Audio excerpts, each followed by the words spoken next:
Hey, this is Garry, again talking about osteoporosis. I want to talk a little bit today about compression fractures, but just want to make sure that one of the concepts about bone health is understood. Bone is really a dynamic tissue, and it's in a steady state balance between building bone, and we have cells called osteoblasts that help build bone. And then we have osteoclasts, which are cells that resorb bone. And so every day we build bone and we take away bone. And that's why things such as weight exercises can help build bone, because they stress the bone and they change the equation more towards building bone than taking away bone. Medications like steroids and some meds for seizures, they do the opposite, and they can actually have less building of bone, or the osteoblast activity, and more osteoclast activity, so you upset that balance. So it's clear we're always in this continuous balance between building bone and taking away bone. But vertebral compression fractures are something we see quite commonly, and it's something that affects people's health overall. And it really changes dynamically their physique and how they exist.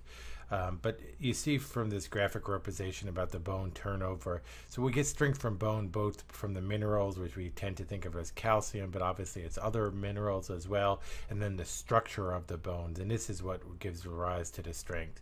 And so this is an example of a lady when she was 50 and now at 75, and you can see, she's got a fairly good straight back, and then over here she's got this little bit of a hunch that we see that we get in older people, and this is caused by the back.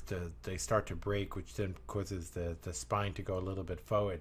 But what this does is it ends up pushing the lungs down, which can affect somebody's ability to breathe, and if they bend over, they can get shortness of breath. And the other thing that it does is when it causes you to come down, the lungs go down, so then the belly has to go down. And you can see her arms look longer. Obviously it's not, they just go down further, and obviously it's because of this hunch here. And this is related to vertebral compression fractures, which can be quite painful. And as you can see, as they break, you get this little bit of going forward.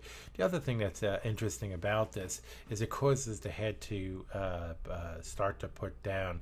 And so when people are eating at a meal, especially with a lot of older people, you'll hear a lot of coughing around meals.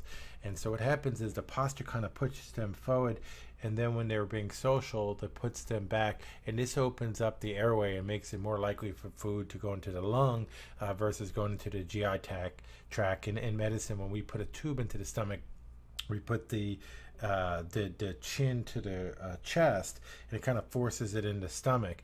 When we want something to go into the lungs, we put their head back.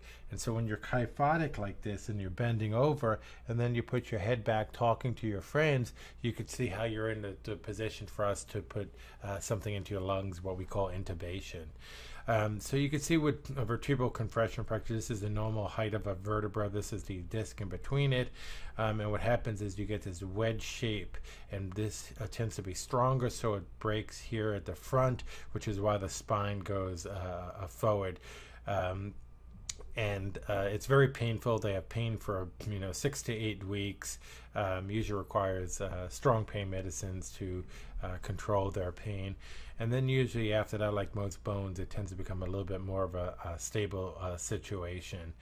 So the hallmark of a vertebral compression fractures is the sudden onset of back pain. It can be with little or no trauma. We've had patients on a boat to hit a wave and they break 3 or 4 different vertebrae at a time. When people come in for their physicals every year, we measure their height, and this is one of the things we're looking for. And the Dauerger's hump is the hump that you get in the back related to that. And as we talked earlier, to get the protuberant abdomen associated with that. So I just wanted to spend a little bit of time talking about treatments for this. So they can do vertebroplasties, which is you go in with a catheter, you fill it up with the cement, or you could do something called a kyphoplasty, where they go in and they use a balloon, they reinflate the height of the vertebra, and then they fill it up with cement.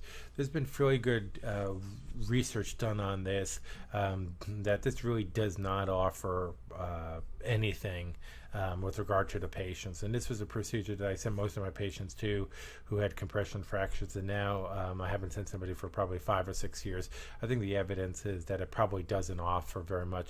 There may be a subset of people who would benefit from this. Obviously, it does help with restoring the anatomy, but it does involve a surgical procedure. So most of the time we treat this conservatively with pain medications. And then obviously the key is to remember to treat the osteoporosis, because the vertebral compression fracture is a sign of osteoporosis. All right, thank you for your time.